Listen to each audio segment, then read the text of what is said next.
وبشر الذين آمنوا وعملوا الصالحات أن لهم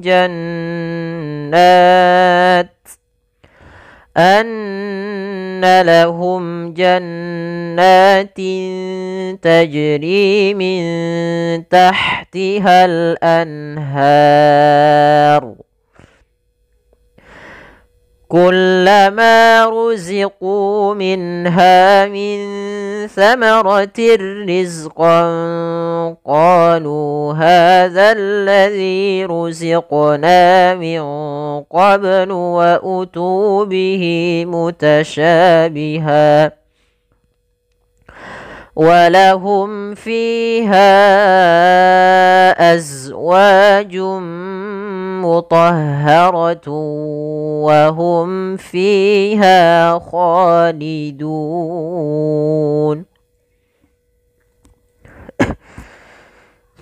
Pada lafaz bacaan wabashshiril ladzina, ini sempurnakan di huruf shin, yang mana shin memiliki salah satu sifat yaitu sifat tafasyi, yang dimana dimaksudkan adalah intisyarus saut, menyebarnya suara di dalam mulut. Wabashshi, ini jangan dibaca wabassiri, ya, hati-hati jangan sampai terbaca dengan huruf sin. Kemudian pada lafal alladzina, pada lafal al di sini ada bacaan alif lam syamsiyah, yaitu alif lam yang kita tulis tapi dia tidak terbaca. Dia sehingga langsung kepada huruf lam yang bertasydid. Maka al, ya, wabashirillah, dan lamnya tipis. Kemudian pada lafal alladzina di sini ada huruf zal, yang mana ketika melafalkan huruf zal ini jangan sampai terbaca dengan huruf zai. Jangan dibaca wabashiril lazina. Tapi dia agar menyempurnakan daripada makhraj huruf zal ini, yaitu kita ujung lidah kita menempel dengan gigi seri atas, gigi seri atas kita, atau lebih kita sedikit gigitnya. Wabashiril ladzina zina, sehingga tersempurna dalam pelafalan huruf zalnya. Kemudian pada lafal zi sendiri itu ada hukum tajwid berupa mad tabi'i. Kapan terjadinya mad tabi'i, teman-teman sekalian? Mad tabi'i itu ada 3 kondisi. Yang pertama, apabila ada huruf yang berharokat fathah bertemu dengan alif. Yang kedua, huruf berharokat kasrah bertemu ya mati. Yang ketiga, huruf berharokat dhamma bertemu dengan huruf waw. Maka ini dinamakan dengan mad tabi'i. Nah, di sini kita lihat zi harokatnya kasrah bertemu ya sukun, maka dinamakan mad tabi'i. Panjangnya 2 harokat.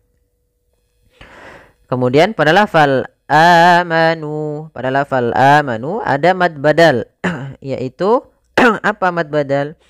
Mad badal adalah mad yang terjadi apabila ada huruf hamzah bertemu dengan huruf mad.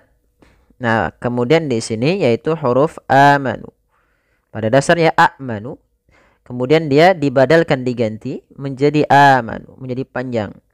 Untuk panjang mad badal sendiri yaitu 2 harakat sebagaimana mad tabi'i. Kemudian pada lafal amanu wa amilu, pada lafal nu ada dhammah bertemu waw, maka dinamakan dengan hukum tajwid mad tabi'i. Panjangnya 2 harakat.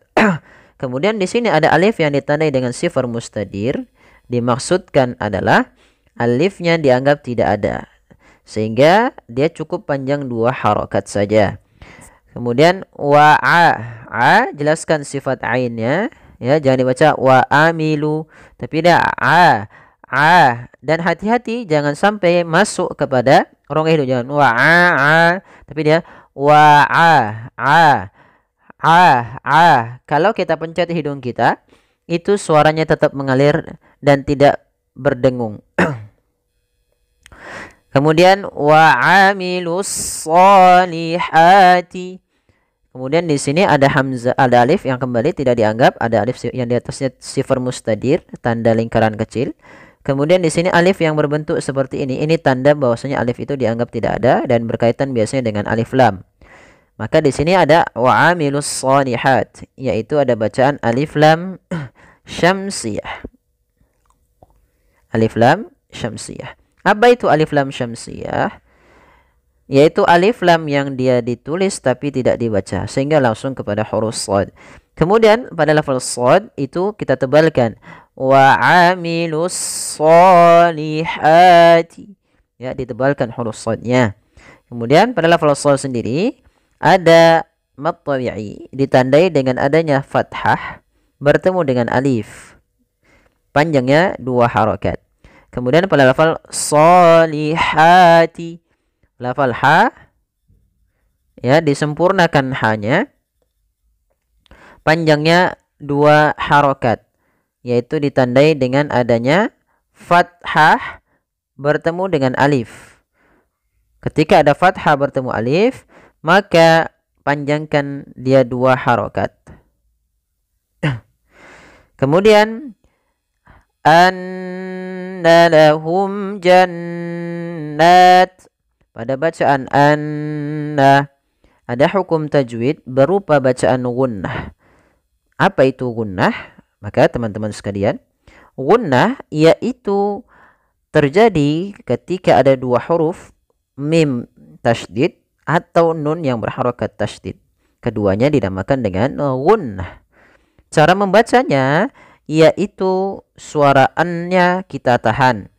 Annah baru dilepaskan sehingga dipanjangkan kadar 2 harokat lebih sedikit, dia kita lanjutkan anna lahum jannat.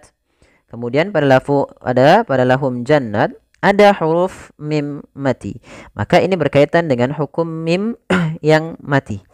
Hukum mim mati itu ada 3.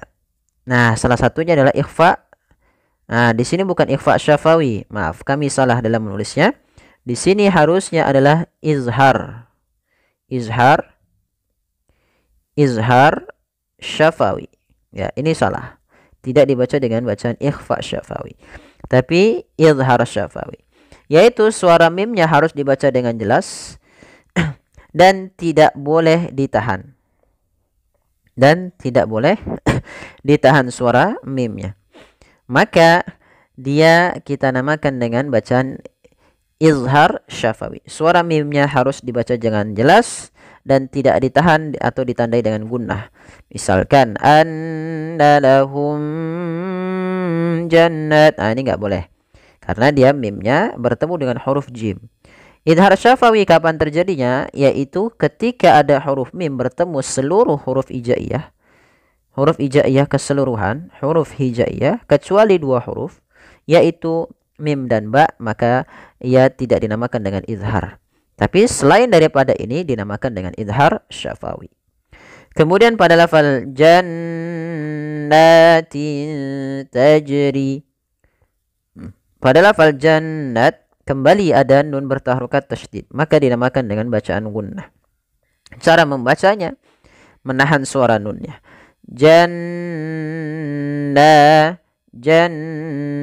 Nah, baru dibaca nanya. Pada lafal na ada hukum tajwid berupa mad tabi'i, adanya fathah bertemu dengan alif, panjang kadarnya 2 harokat. Kemudian pada lafal tinta ada kasratain bertemu dengan huruf ta. Maka apabila ada nun sukun atau tanwin bertemu dengan huruf yang 15, yaitu salah satunya huruf ta, maka ia dibaca dengan bacaan ikhfa. Ikhfa itu artinya samar, menyamarkan, atau mengartikan secara bahasa akhfa yukhfi, menyembunyikan. Atau secara istilahnya adalah membaca di antara bacaan izhar dan bacaan idgham. Kalau izhar jelas, apa yang dimaksudkan jelas adalah suara nun dan tanwinnya dibaca dengan jelas. Kalau idgham, suara nun tanwinnya hilang atau hilangnya dia nakis, tidak selalu hilang sempurna. Ya misal. Maka di sini samarkan kepada makhraj daripada huruf ta. Ta makhrajnya adalah ujung lidah kita menempel dengan gusi atas atau di perbatasan antara gusi dengan gigi seri atas itu. Maka lafalnya adalah jannatin, tin bukan ting ta, tapi dia jannatin ta, tinta. Jadi menyamarkan kepada huruf ta. Kemudian pada lafal tajri ada huruf jim. Jim yang dia berharokat sukun. Jim ini makhrajnya dari tengah lidah kita. Dan jim ini memiliki sifat, salah satunya adalah sifat qalqalah. Artinya memantul, ittirab, getar. Maka memantulnya harus dipantulkan. Jangan sampai tidak memantul. Kesalahan yang terjadi yang pertama pada lafal huruf qalqalah ada tidak memantulkannya. Maka tajri, tajri. Nah, ini tidak memantul. Atau yang kedua, tajri, tajri. Nah, itu yang kedua, kesalahan kedua adalah menambahkan huruf hamzah pada huruf jim. Nah, kalau itu keduanya salah. Maka bagaimana yang benar adalah dia tidak menambahkan hamzah dan juga dia dipantulkan. Maka tajri, tajri. Nah, seperti saja. Mengalir pantulannya. Tajri, tajri, tajri. Nah, kemudian pada lafal ri ada mad tabi'i ditandai dengan kasrah bertemu dengan huruf ya. Maka untuk panjang ri sendiri 2 harokat. Kemudian min tahtihal anhar. Pada lafal minta di sini ada bacaan ikhfa. Ya, ada bacaan ikhfa yaitu ditandai dengan nun sukun. Nah, di sini ada ikhfa. Kami kurang menambahkan yaitu adanya nun sukun bertemu dengan huruf ta sebagaimana tadi kasratain bertemu huruf ta. Maka cara membacanya disamarkan kepada huruf ta-nya. Min tahtihal. Nah, seperti itu. Kemudian, nah di sini bukan ada mad tabi'i. Ini salah ya, editannya salah. Min tahtihal anhar. Kemudian pada lafal al-anhar di sini ada alif lam qamariyah, yaitu alif lam yang kita tulis dan dibaca lamnya. Maka min tahtihal, karena pada huruf lam setelah huruf lam ada huruf hamzah yang dimana dia termasuk huruf qamariyah. Kemudian pada lafal anharu di sini ada bacaan izhar halqi, yaitu adanya nun sukun bertemu dengan huruf ha, yaitu suara nunnya harus jelas, tidak boleh ditahan. Anhar tidak, tapi langsung saja anhar. Kemudian pada lafal har di sini ada, kalau kita waqaf ada bacaan namanya mad arid disukun. Karena kita waqaf. Di sini ada tanda waqaf berupa shad. Maka kalau kita waqaf maka hanya menjadikan mad arid disukun. Yaitu apa mad arid disukun? Mad yang terjadi pada akhir bacaan kita disebabkan karena adanya sukun arid. Sukun asli itu berbeda dengan sukun arid. Sukun arid itu sukun yang muncul karena waqaf. Sedangkan sukun asli seperti anhar, ini nun asli yang dia sukunnya sukun asli. Dasarnya memang ada. Tapi kalau ru, ini kan asalnya al-anharu. Karena kita waqaf, ru-nya dimatikan menjadi ro yang disukunkan, anhar. Kemudian sebelum huruf yang dimatikan di akhir ada huruf mad.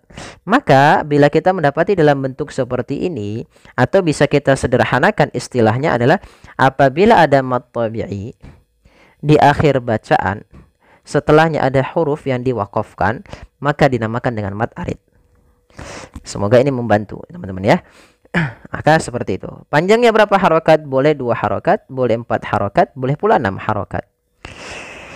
Kemudian pada lafal kullama ruziqu minha, pada lafal ma kembali lagi ada mad tabi'i yaitu fathah bertemu dengan alif. Kemudian pada lafal ruziqu, sama kembali lagi. Di sini ada pada lafal ku ada mad tabi'i, dhamma bertemu waw.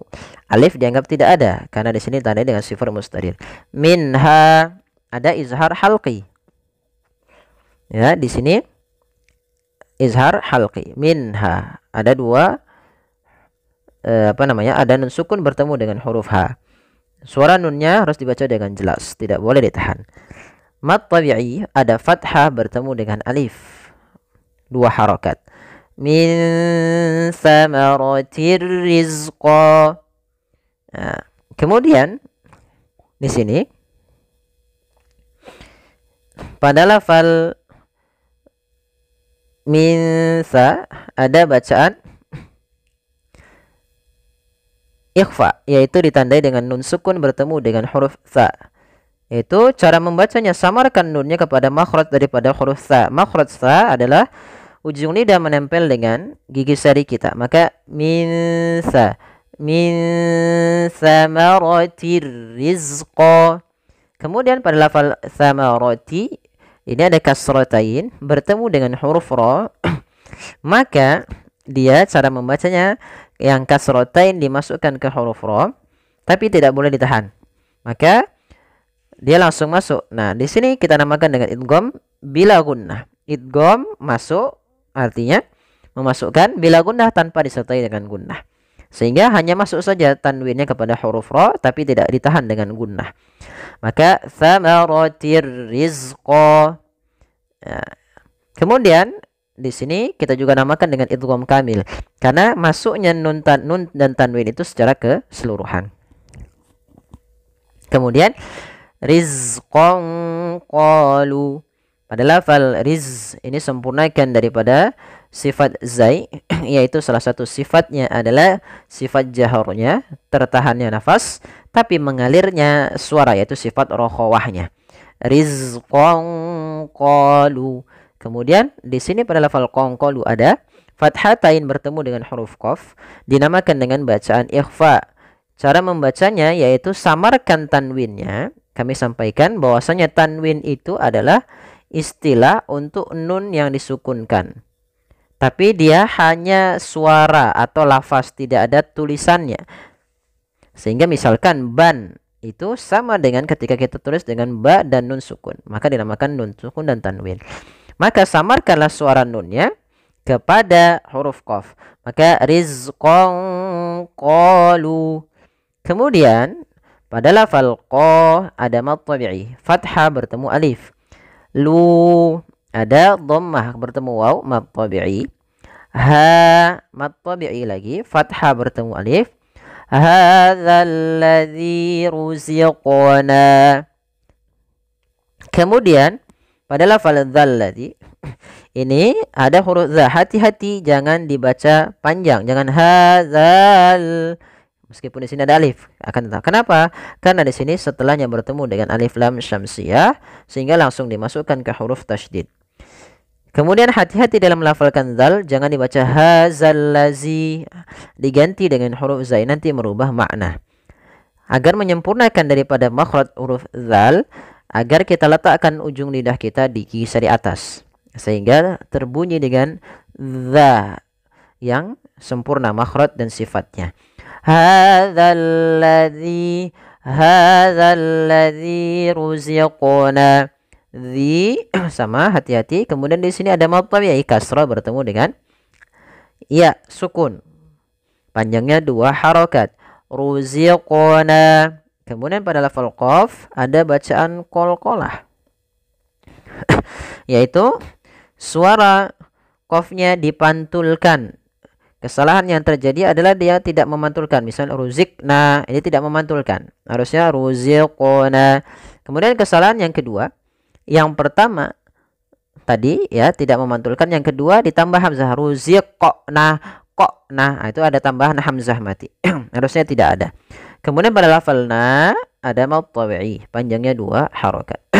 Kemudian min qablu. Pada lafal min qablu ada nun sukun bertemu qaf, maka dinamakan dengan bacaan ikhfa. Huruf ikhfa ada 15, terkumpul dalam lafal sif dha sana kam jada syakhsun qad sama dun tayyiban fi zidatuqan dha' zalima. Itu ada 15. Kalau diurutkan ta sa jim dal sampai fa qaf kaf. Kemudian pada lafal min qabl ada qalqalah. Kalau kita waqaf maka lamnya dibaca min qabl. Kalau dilanjutkan min qablu wa utu. Nah, pada lafal qalqalah sama seperti huruf qaf, jangan sampai menambahkan alif atau tidak terpantulkan. Itu kesalahan yang sering terjadi. Kemudian wa utu bihi, pada lafal tu ada mad tabi'i, yaitu ditandai dengan dhamma bertemu waw. Kemudian pada lafal bihi mutasyabiha. Pada lafal bihi ada hak dhamir. Maka ini kita baca dengan bacaan mad silah qasirah. Panjangnya 2 harakat ditandai dengan tanda seperti ini. Kemudian pada lafal pada lafal sya ada mad tabi'i fathah bertemu alif.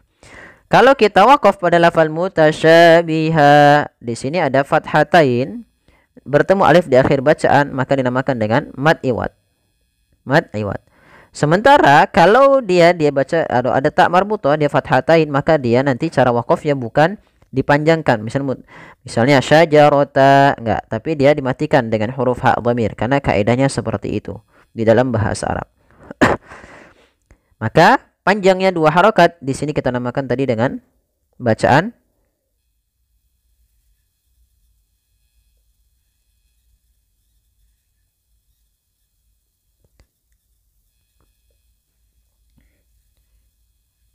ya. Kita ulang kembali. Di sini kita namakan dengan bacaan mad iwad. Mad iwad. Kemudian kita lanjutkan. Bila kita bersambung mutasyabiha wa, maka berubah menjadi hukum tajwid berupa idgham bi gunnah. Idgham disertai dengan gunnah, maka masukkan tanwin pada huruf ha, masuk kepada huruf waw dan ditahan suara wawnya. Mutasyabiha walahum, seperti itu. Kemudian pada lafal hum fiha walahum fiha ada kembali ini salah penulisan lagi, bukan ikhfa syafawi tapi dia izhar syafawi. Itu izhar jelas, syafawi berkaitan dengan bibir kita karena makhraj huruf mim. Maka di sini berkaitan dengan hukum mim mati yaitu dengan bacaan jelas. Ya. Mimnya tidak boleh ditahan. Kemudian fiha pada lafal fi, di sini ada kasrah bertemu dengan ya sukun, maka dinamakan dengan mad tabi'i, panjangnya 2 harakat. Kemudian pada lafal ha azwajum, pada lafal ha bertemu dengan hamzah, maka ini kita namakan dengan mad jaiz munfasil. Mad jaiz munfasil merupakan mad yang cabang daripada mad far'i, yaitu mad yang terjadi disebabkan karenanya adanya hamzah. Pada dasarnya ha itu 2 harokat, karena datang setelahnya huruf hamzah maka menjadi panjangnya 4 harokat atau 5 harokat. Maka mad jaiz munfasil terjadi apabila ada mad tabi'i bertemu dengan huruf hamzah dan hamzah tersebut di lain kata, maka ia kita namakan dengan mad jaiz munfasil yang kita panjangkan 4 harokat atau 5 harokat. Tapi banyakkan yang kita pakai adalah 4 harokat. Meskipun 5 harokat juga kuat, 4 harokat kuat, 5 harokat kuat. Maka walahum fiha az. Kemudian pada lafal zai, ya, sempurnakan azwa, az. Kemudian pada lafal wa ada mad tabi'i, panjangnya 2 harokat. Kemudian azwajum mutahharah, yaitu pada lafal jum ada bacaan idgham bi gunnah, yaitu idgham kembali, itu masukkan tanwinnya ke huruf mim, suara nunnya hilang, maka jadi suara n-nya hilang. Awalnya azwajun ketemu dengan mim, masuk mim, maka berubah menjadi suara mim. Azwajum mutahharah. Kalau kita waqaf tadi kaidahnya setiap tak marbutah di akhir waqaf dirubah menjadi hak yang disukunkan, maka mutahharah. Akan tetapi bila kita lanjut, maka ya kita masukkan kembali dalam bacaan hukum idgham bi gunnah karena ada dhammatain bertemu dengan waw, yang mana waw termasuk daripada huruf idgham bi gunnah. Cara membacanya masukkan tanwinnya ke waw, mutahharatu wa. Langkah kedua ditahan gunnahnya, tuwahum. Di sini kembali salah penulisan, bukan ikhfa syafawi tapi izhar syafawi. Jelas suara mimnya dan tidak boleh ditahan. Wahum fiha, ya tidak boleh saktah juga, misal wahum fiha enggak, tapi dia langsung aja wahum fiha. Kemudian pada lafal fiha kha, ketiga-tiganya ada mad tabi'i. Yang pertama fi adanya ya sukun didahului dengan kasrah. Pada lafal ha ada alif didahului dengan fathah. Kha ada alif didahului dengan fathah. Maka ketiga-tiganya mad tabi'i panjang 2 harakat, maka ketiganya harus sama. Kemudian pada lafal khalidun, pada lafal dun ada mad arid disukun. Mad arid sudah kami jelaskan pada lafal al-anhar, yaitu adanya mad tabi'i bertemu huruf yang diwakafkan menjadi huruf sukun di akhir bacaan. Atau apabila ada huruf yang disukunkan di akhir bacaan yang awalnya berharokat, sebelumnya ada huruf mad, maka ia dinamakan dengan mad arid disukun. Panjangnya berapa harokat? Boleh 2 harokat, boleh 4 harokat, dan boleh pula 6 harokat. Misalkan khalidun 2, khalidun 4, khalidun 6 harokat. Kita coba ulang membaca dari awal ayat sampai akhir. وَبَشِّرِ الَّذِينَ آمَنُوا وَعَمِلُوا الصَّالِحَاتِ أَنَّ لَهُمْ جَنَّاتٍ تَجْرِي مِنْ تَحْتِهَا الْأَنْهَارُ كُلَّمَا رُزِقُوا مِنْهَا مِنْ ثَمَرَةٍ رِزْقًا قالوا هذا الذي رزقنا من قبل وأتوا به متشابها ولهم فيها أزواج مطهرة وهم فيها خالدون. Ya, sadaqallahul azim. Semoga yang sedikit ini bermanfaat. Jazakumullahu khairan. Mari kita tutup. Subhanakallahumma wa bihamdika asyhadu an la ilaha illa anta astaghfiruka wa atubu ilaik. Ya, kurang lebihnya mohon maaf. Wabillahi taufiq wal hidayah. Wassalamualaikum warahmatullahi wabarakatuh.